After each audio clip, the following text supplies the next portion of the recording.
नमस्कार। गुजरात के राज्यपाल श्रीमान आचार्य देवव्रत जी, लोकसभा अध्यक्ष श्रीमान ओम बिरला जी, संसदीय कार्य मंत्री श्री प्रहलाद जोशी जी, राज्यसभा के उपसभापति श्री हरिवंश जी, संसदीय कार्य राज्य मंत्री श्री अर्जुन मेघवाल जी, गुजरात विधानसभा के स्पीकर श्री राजेंद्र त्रिवेदी जी, देश के विभिन्न विधायिकाओं से पीठाधीश सभी पीठासीन अधिकारीगण, अन्य सभी महानुभाव, देवी और सज्जनों, आज मां नर्मदा के किनारे सरदार पटेल जी के सानिध्य में दो बहुत ही महत्वपूर्ण अवसरों का संगम हो रहा है। Greetings to all my fellow Indians on Constitution Day. We pay tribute to all those great women and man who were involved in the making of our constitution. आज संविधान दिवस भी है और संविधान की रक्षा करने में अहम भूमिका निभाने वाले आप पीठासीन अधिकारियों का सम्मेलन भी है। ये वर्ष पीठासीन अधिकारियों के सम्मेलन का शताब्दी वर्ष भी है।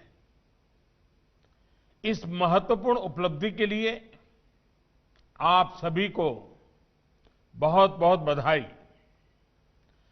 साथियों, आज डॉक्टर राजेंद्र प्रसाद और बाबा साहब आम्बेडकर से लेकर के संविधान सभा के उन सभी व्यक्तित्वों, उनको सबको नमन करने का भी दिन है, जिनके अथक प्रयासों से हम सब देशवासियों को संविधान मिला है। आज का दिन पूज्य बापू की प्रेरणा को, सरदार वल्लभ भाई पटेल की प्रतिबद्धता को प्रणाम करने का दिन है। ऐसे ही अनेक दूरदर्शी प्रतिनिधियों ने स्वतंत्र भारत के नवनिर्माण का मार्ग तय किया था। देश उन प्रयासों को याद रखे, इसी उद्देश्य से 5 साल पहले 26 नवंबर को संविधान दिवस के रूप में मनाने का फैसला किया गया था। मैं पूरे देश को हमारे लोकतंत्र के इस अहम पर्व के लिए बधाई देता हूं। साथियों, आज की तारीख देश पर सबसे बड़े आतंकी हमले के साथ भी जुड़ी हुई है। 2008 में पाकिस्तान से भेजे गए आतंकियों ने मुंबई पर धावा बोल दिया था। इस हमले में अनेक लोगों की मृत्यु हुई थी। अनेक देशों के लोग मारे गए थे। मैं मुंबई हमले में मारे गए सभी लोगों को अपनी श्रद्धांजलि अर्पित करता हूं। इस हमले में हमारे पुलिस बल के कई जांबाज शहीद हुए थे, मैं उन्हें भी नमन करता हूं। मुंबई हमले के जख्म भारत भूल नहीं सकता। अब आज का भारत नई नीति, नई रीति के साथ आतंकवाद का मुकाबला कर रहा है। मुंबई हमले जैसी साजिशों को नाकाम कर रहे, आतंक को मुंहतोड़ जवाब देने वाले, भारत की रक्षा में प्रतिपल जुटे हमारे सुरक्षा बलों का भी आज मैं वंदन करता हूं। साथियों, As a presiding officers, you have a key role in our democracy. आप सभी पीठासीन अधिकारी कानून निर्माता के रूप में संविधान और देश के सामान्य मानवी को जोड़ने वाली एक बहुत अहम कड़ी है। विधायक होने के साथ साथ आप सदन के स्पीकर भी हैं। ऐसे में हमारे संविधान की तीनों महत्वपूर्ण अंग विधायिका, कार्यपालिका और न्यायपालिका के बीच बेहतर सामंजस्य स्थापित करने में आप बहुत बड़ी भूमिका अदा कर सकते हैं। आपने अपने सम्मेलन में इस पर काफी चर्चा भी की है। संविधान की रक्षा में न्यायपालिका की अपनी भूमिका होती है, लेकिन स्पीकर लॉ मेकिंग बॉडी का फेस होता है। इसलिए स्पीकर एक तरह से संविधान के सुरक्षा के कवच का पहला प्रहरी भी है। साथियों, संविधान के तीनों अंगों की भूमिका से लेकर मर्यादा तक सब कुछ संविधान में ही वर्णित है। 70 के दशक में हमने देखा था कि कैसे सेपरेशन ऑफ पावर की मर्यादा को भंग करने की कोशिश हुई थी, लेकिन इसका जवाब भी देश को संविधान से ही मिला। बल्कि इमरजेंसी के उस दौर के बाद चेक्स एंड बैलेंस का सिस्टम मजबूत से मजबूत होता गया। विधायिका, कार्यपालिका और न्यायपालिका तीनों ही उस कालखंड से बहुत कुछ सीखकर आगे बढ़े। आज भी वो सीख उतनी ही प्रासंगिक है। बीते 6-7 सालों में विधायिका, कार्यपालिका और न्यायपालिका में सामंजस्य को और बेहतर करने का प्रयास हुआ है। साथियों, इस तरह के प्रयासों का सबसे बड़ा प्रभाव पड़ता है जनता के विश्वास पर। कठिन से कठिन समय में भी जनता की आस्था इन 3 अंगों पर बनी रहती है। ये हमने इन दिनों इस वैश्विक महामारी के समय भी बखूबी देखा है। भारत की 130 करोड़ से ज्यादा जनता ने जिस परिपक्वता का परिचय दिया है, उसकी एक बड़ी वजह सभी भारतीयों का संविधान के तीनों अंगों पर पूर्ण विश्वास है। इस विश्वास को बढ़ाने के लिए निरंतर काम भी हुआ है।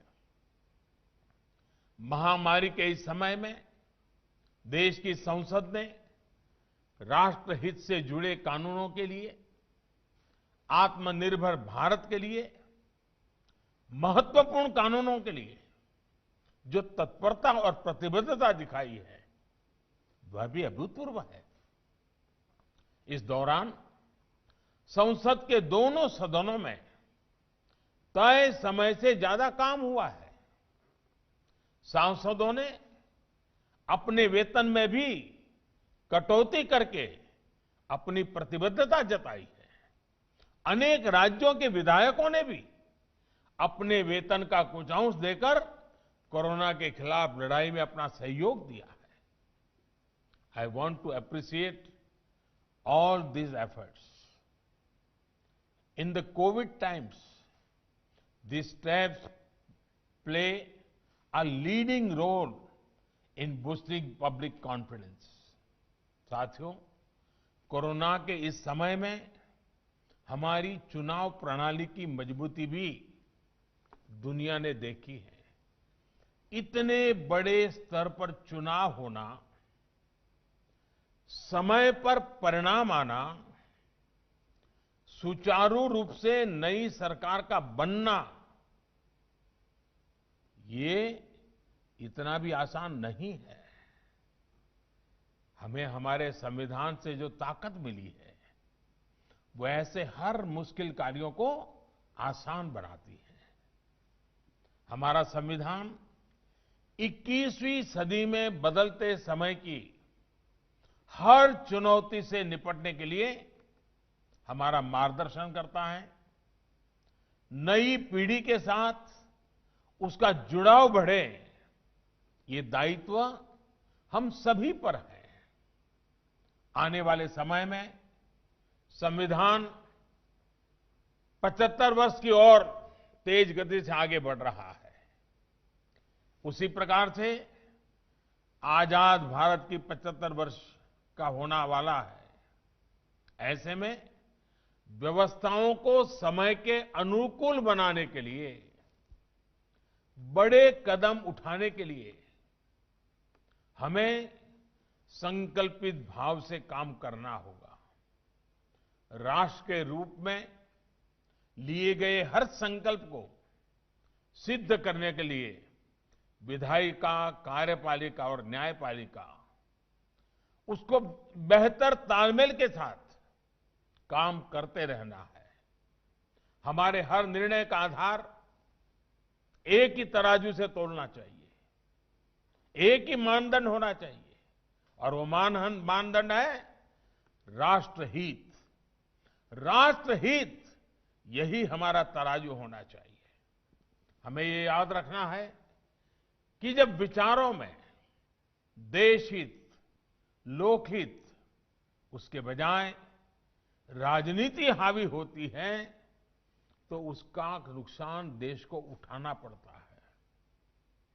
जब हर कोई अलग अलग सोचता है, तो क्या परिणाम होते हैं, उसका गवाह आप 2 दिन से जहां विराजमान हैं, वो सरदार सरोवर डैम भी उसका एक बहुत बड़ा उदाहरण है।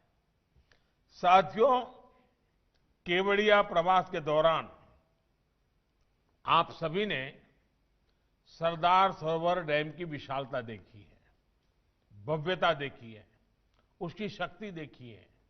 लेकिन इस डैम का काम बरसों तक अटका रहा, फंसा रहा। आजादी के कुछ वर्षों के बाद शुरू हुआ था, और आजादी के 75 वर्ष जब सामने आए हैं, अभी कुछ साल पहले वो पूरा हुआ।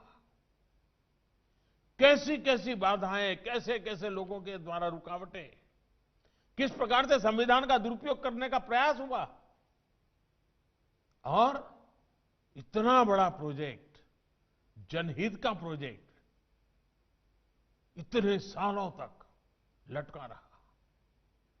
आज इस डैम का लाभ गुजरात के साथ ही मध्य प्रदेश, महाराष्ट्र और राजस्थान के लोगों को भी हो रहा है। इस बांध से गुजरात की 10 लाख हेक्टेयर जमीन को, राजस्थान की 2.5 लाख हेक्टेयर जमीन को सिंचाई की सुविधा सुनिश्चित हुई है।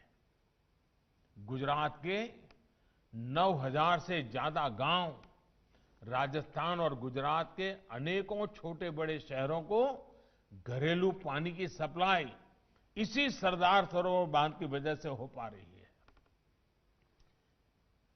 और जब पानी की बात आती है, तो मुझे एक प्रसंग भी याद आता है। जब नर्मदा का पानी अनेक विवादों में रहा, अनेक संकटों से गुजरे, आखिरकार कुछ रास्ते निकले, लेकिन जब राजस्थान को पानी पहुंचाया, तो भैरव सिंह जी शेखावत और जसवंत सिंह जी दोनों गांधीनगर स्पेशली मिलने आए। मैंने पूछा क्या काम है, बोले आकर के बताएंगे। वो आए और मुझे उतना उन्होंने अभिनंदन दिए, इतने आशीर्वाद दिए, इतनी, मैंने कहा इतना प्यार, इतनी भावना क्या। अरे बोले भाई, इतिहास गवाह है कि पानी के बूंद के लिए भी युद्ध हुए हैं, लड़ाइयां हुई हैं, दो दो परिवारों के बीच बंटवारा हो गया है। बिना कोई संघर्ष, बिना कोई झगड़े गुजरात से नर्मदा का पानी राजस्थान पहुंच गया, राजस्थान की सूखी धरती को अपने पानी पहुंचाया। ये हमारे लिए इतने गर्व और आनंद का विषय है और इसलिए हम तुम्हें मिलने आए हैं। आप देखिए, ये काम अगर पहले हुआ होता, इसी बांध से जो बिजली पैदा हो रही है उसका अधिकांश लाभ मध्य प्रदेश और महाराष्ट्र को हो रहा है। साथियों, ये सब वर्षों पहले भी हो सकता था। लोक कल्याण की सोच के साथ, विकास को सर्वोच्च प्राथमिकता की अप्रोच के साथ ये लाभ पहले भी मिल सकते थे, लेकिन वर्षों तक जनता इनसे वंचित रही। और आप देखिए, जिन लोगों ने ऐसा किया उन्हें कोई पश्चाताप नहीं है। इतना बड़ा राष्ट्रीय नुकसान हुआ, बांध की लागत कहां से कहां पहुंच गई, लेकिन जो इसके जिम्मेदार थे उनके चेहरे पर कोई शिकन नहीं है। हमें देश को इस प्रवृत्ति से बाहर निकालना है। साथियों, सरदार पटेल की इतनी विशाल प्रतिमा के सामने जाकर दर्शन करके आप लोगों ने भी नई ऊर्जा महसूस की होगी। आपको भी एक नई प्रेरणा मिली होगी। दुनिया की सबसे ऊंची प्रतिमा स्टैच्यू ऑफ यूनिटी, ये हर भारतीय का गौरव बढ़ाती है। और जब सरदार पटेल स्टैच्यू बना है, वो जनसंघ के मेंबर नहीं थे, भाजपा के मेंबर नहीं थे, कोई राजनीतिक छुआछूत नहीं। जैसे सदन में एक भाव की आवश्यकता होती है, वैसे देश में भी एक भाव की आवश्यकता होती है। ये सरदार साहब का स्मारक उस बात का जीता जागता सबूत है कि जहां कोई राजनीतिक छुआछूत नहीं है। देश से बड़ा कुछ नहीं होता, देश के गौरव से बड़ा कुछ नहीं होता। आप कल्पना कर सकते हैं, 2018 में स्टैच्यू ऑफ यूनिटी के लोकार्पण के बाद करीब करीब 46 लाख लोग, 46 लाख, यहां इस सरदार साहब स्टैच्यू को अपना नमन करने के लिए आए हैं। कोरोना की वजह से 7 महीनों तक स्टैच्यू दर्शन बंद नहीं हुए होते तो ये आंकड़ा और ज्यादा होता। मां नर्मदा के आशीर्वाद से स्टैच्यू ऑफ यूनिटी, ये पूरा केवड़िया शहर भारत के भव्यतम शहरों में शामिल होने के लिए तेजी से खड़ा हो रहा है। सिर्फ कुछ ही वर्षों में, और अभी ये गवर्नर श्रीमान आचार्य जी ने बड़े विस्तार से इसका वर्णन किया है, कुछ ही वर्षों में इसका स्थान का कायाकल्प हो गया है। जब विकास को सर्वोपरि रखकर, कर्तव्य भार को सर्वोपरि रखकर काम होता है तो परिणाम भी मिलते हैं। आपने देखा होगा, इन 2 दिन दरमियान आपको कई गाइड से मिलना हुआ होगा, कई व्यवस्था में जुड़े हुए लोगों से मिलना। ये सारे नौजवान बेटे बेटियां इसी इलाके की हैं, आदिवासी परिवारों की बच्चियां हैं। और आपको जब बताती होगी, बहुत एग्जैक्टनेस शब्दों का उपयोग करती हैं, आपने देखा होगा। ये ताकत हमारे देश में पड़ी है, हमारे गांव के अंदर भी ये ताकत पड़ी है। सिर्फ थोड़ी राख हटाने की जरूरत है, वो एकदम से प्रज्वलित हो जाती है। आपने देखा होगा दोस्तों, विकास के इन कार्यों ने यहां के आदिवासी भाई बहनों को भी एक नया आत्मविश्वास दिया है। साथियों, हर नागरिक का आत्मसम्मान हो, आत्मविश्वास बढ़े, ये संविधान की भी अपेक्षा है। हमारा भी ये निरंतर प्रयास है। ये तभी संभव है जब हम सभी अपने कर्तव्यों को, अपने अधिकारों का स्रोत मानेंगे, अपने कर्तव्यों को सर्वोच्च प्राथमिकता देंगे।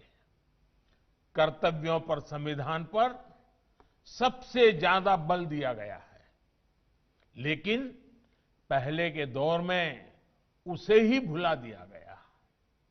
चाहे सामान्य नागरिक हो, कर्मचारी हो, जनप्रतिनिधि हो, न्यायिक व्यवस्था से जुड़े लोग हो, हर व्यक्ति, हर संस्थान के लिए कर्तव्यों का पालन बहुत प्राथमिकता है, बहुत जरूरी है। संविधान में तो हर नागरिक के लिए ये कर्तव्य लिखित रूप में भी है। और अभी हमारे स्पीकर आदरणीय बिरला जी ने कर्तव्यों के विषय में विस्तार से हमारे सामने विषय भी रखा। Friends, our constitution has many special features, but one very special feature is the importance given to duties. Mahatma Gandhi himself was very keen about this. He saw a close link between rights and duties. He felt that once we perform our duties, rights will be safeguarded. साथियों, अब हमारे प्रयास ये होने चाहिए कि संविधान के प्रति सामान्य नागरिक की समझ और ज्यादा व्यापक हो। इसके लिए संविधान को जानना, समझना भी बहुत जरूरी है। आजकल हम सब लोग सुनते हैं केवाईसी। ये बहुत कॉमन शब्द है, हर कोई जानता है। केवाईसी का मतलब है नो योर कस्टमर। ये डिजिटल सुरक्षा का एक बड़ा अहम पहलू बना हुआ है। उसी तरह केवाईसी एक नए रूप में, केवाईसी यानी नो योर कॉन्स्टिट्यूशन, हमारे संविधान सुरक्षा कवच को भी मजबूत कर सकता है। इसलिए मैं संविधान के प्रति जागरूकता के लिए निरंतर अभियान चलाते रहना, ये देश की आने वाली पीढ़ियों के लिए आवश्यक मानता हूं।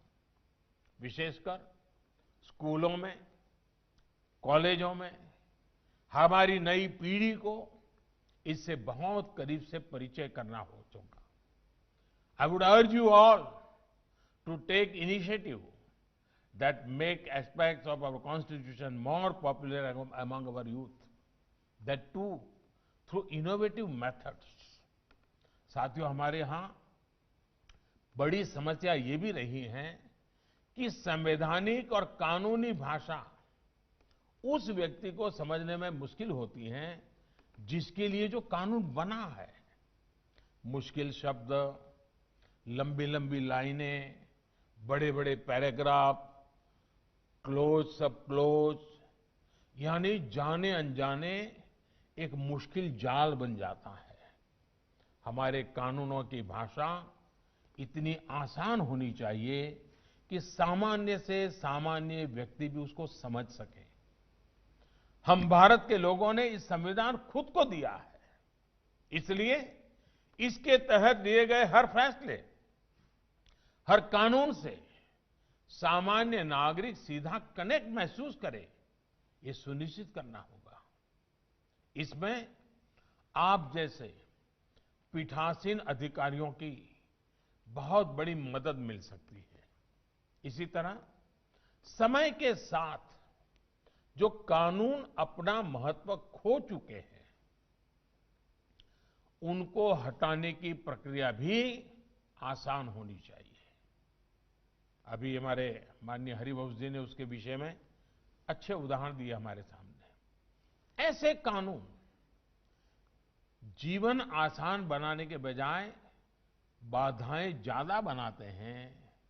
बीते सालों में ऐसे सैकड़ों कानून हटाए जा चुके हैं, लेकिन क्या हम ऐसी व्यवस्था नहीं बना सकते जिससे पुराने कानूनों में संविधान की तरह ही पुराने कानूनों को रिपील करने की प्रक्रिया स्वतः चलती रहे? अभी कुछ कानूनों में सनसेट क्लॉज की व्यवस्था शुरू की गई है। अब एप्रोप्रिएशन एक्ट और कुछ और दूसरे कानूनों में भी इसका दायरा बढ़ाने पर विचार चल रहा है। मेरा सुझाव है कि राज्य की विधानसभाओं में भी इस प्रकार की व्यवस्था सोची जा सकती है, ताकि पुराने अनुपयोगी कानूनों को स्टैट्यूट बुक से हटाने के लिए प्रोसीजर रिक्वायरमेंट्स में बचा जा सके। इस प्रकार की व्यवस्था से कानूनी कंफ्यूजन बहुत कम होगा और सामान्य नागरिकों को भी आसानी होगी। साथियों, एक और विषय है और वो भी इतना ही महत्वपूर्ण है, वो चुनावों का। वन नेशन वन इलेक्शन सिर्फ एक चर्चा का विषय नहीं है, बल्कि ये भारत की जरूरत है। हर कुछ महीने में भारत में कहीं न कहीं बड़े चुनाव हो रहे होते हैं। इससे विकास के कार्यों पर जो प्रभाव पड़ता है, उसे आप सब भली भांति जानते हैं।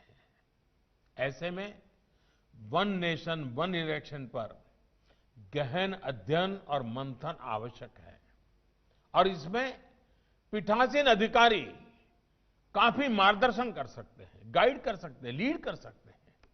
इसके साथ ही लोकसभा हो, विधानसभा हो या पंचायत चुनाव हो, इनके लिए एक ही वोटर लिस्ट काम में आए, इसके लिए हमें सबसे पहले रास्ता बनाना होगा। आज हर एक के लिए अलग अलग वोटर लिस्ट है, हम क्यों खर्चा कर रहे हैं, समय क्यों बर्बाद कर रहे हैं। अब हर एक के लिए 18 साल से ऊपर तय है। पहले तो उम्र में फर्क था, इसलिए थोड़ा वो रहा, अब कोई जरूरत नहीं है। साथियों, डिजिटाइजेशन को लेकर संसद में और कुछ विधानसभाओं में कुछ कोशिशें हुई हैं, लेकिन अब पूर्ण डिजिटलीकरण करने का समय आ चुका है। अगर आप प्रिसाइडिंग ऑफिसर्स इसमें जुड़े इनिशिएटिव लेंगे तो मुझे विश्वास है कि हमारे विधायक गण, सांसद गण भी तेजी से ये टेक्नोलॉजी को एडॉप्ट कर लेंगे। क्या आजादी के 75 वर्ष को देखते हुए आप इससे जुड़े लक्ष्य तय कर सकते हैं? कोई टारगेट तय करके यहां से जा सकते हैं? साथियों, आज देश के सभी विधायी सदनों को डेटा शेयर करने की दिशा में आगे बढ़ना जरूरी है, ताकि देश में एक सेंट्रल डेटाबेस हो। सभी सदनों के कामकाज का एक रियल टाइम ब्यौरा आम नागरिक को भी उपलब्ध हो और देश के सभी सदनों को भी ये उपलब्ध हो। इसके लिए नेशनल ई विधान एप्लीकेशन के रूप में एक आधुनिक डिजिटल प्लेटफॉर्म पहले से ही विकसित किया जा चुका है। मेरा आप सभी से आग्रह रहेगा कि इस प्रोजेक्ट को जल्द से जल्द एडॉप्ट करें।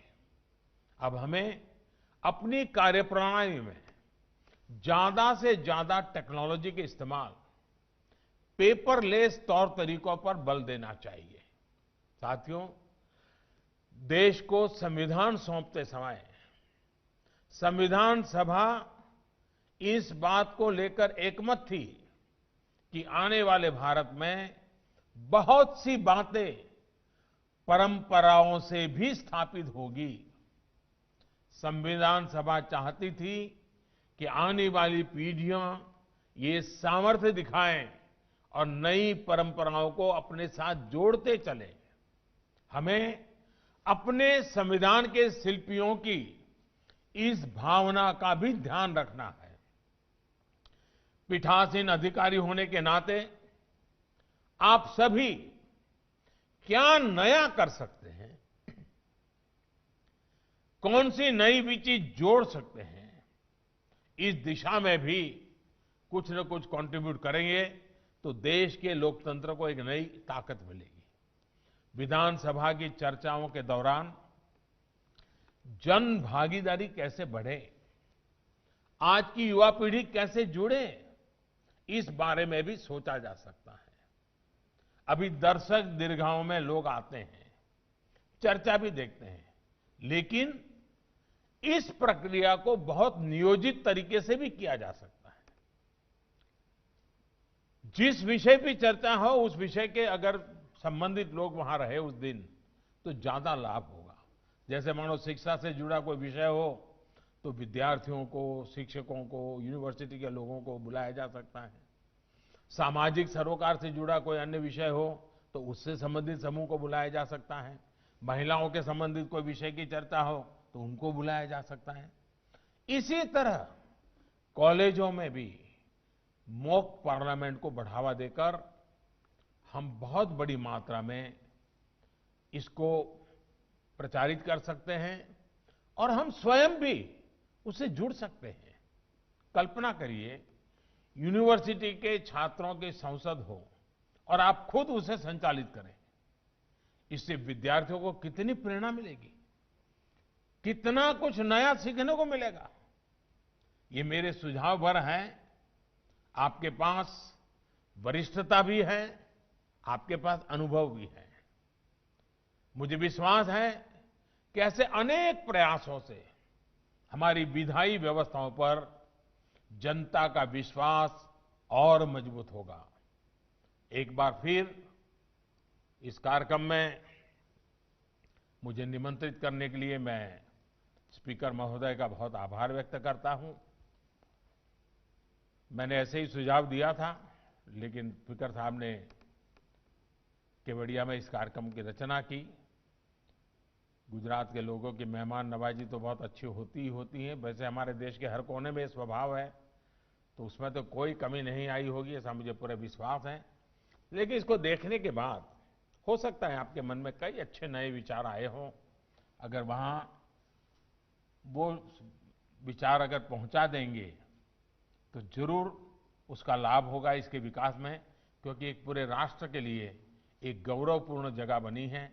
उसमें हम सबका योगदान हो, क्योंकि इसके मूल में आपको याद होगा, हिंदुस्तान के हर गांव से किसानों ने खेत में जो औजार उपयोग किया था, वैसा पुराना औजार इकट्ठा किया था हिंदुस्तान के 6 लाख गांवों से, और उसको यहां पर मेल्ट करके इस स्टैच्यू बनाने में किसानों के खेत में उपयोग किए गए औजार का में से लोहा निकालकर इस स्टैच्यू में उपयोग किया गया है। यानी इसके साथ एक प्रकार से हिंदुस्तान का हर गांव, हर किसान जुड़ा हुआ है। साथियों, नर्मदा जी और सरदार साहब के सानिध्य में ये प्रवास आपको प्रेरित करता रहे, इसी कामना के साथ आप सबको मेरी तरफ से बहुत बहुत आभार, बहुत बहुत धन्यवाद, बहुत शुभकामनाएं। माननीय प्रधानमंत्री नरेंद्र मोदी जी का संबोधन के लिए हार्दिक धन्यवाद और आभार।